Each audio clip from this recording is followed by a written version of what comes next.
ನಾಡಿನ ಜನತೆಗೆ 7.5 ಕೋಟಿ ಜನತೆಗೆ ಮತ್ತು ಭಾರತದ ಎಲ್ಲ ನಾಗರಿಕರಿಗೆ ಈ ಶುಭ ಸಂದರ್ಭದಲ್ಲಿ ತಮ್ಮ ಮುಖಾಂತರ ನಾನು ಹೃದಯಪೂರ್ವಕವಾದಂಥ ಶುಭಾಶಯನ ತಲುಪಿಸ್ತಾ ಇದ್ದೀನಿ.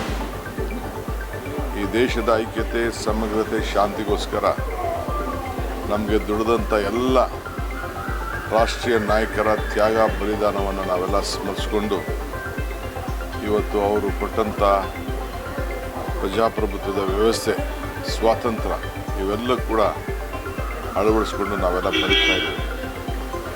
ಇಂದಿನ ಸಂದರ್ಭದಲ್ಲಿ ಪ್ರಪ್ರಥಮವಾಗಿ ನಾನು ಈ ರಾಜ್ಯದ ಮುಖ್ಯಮಂತ್ರಿಯಾಗಿ, ಜನರ ಒಬ್ಬ ಸೇವಕನಾಗಿ ಇವತ್ತು ಈ ರಾಷ್ಟ್ರಧ್ವಜವನ್ನು ರಾಜ್ಯದ ಜನತೆಯ ಪರವಾಗಿ ಆಚರಿಸಲು ಸಿಕ್ಕಿರೋದು ನಮ್ಮೆಲ್ಲರ ಭಾಗ್ಯ.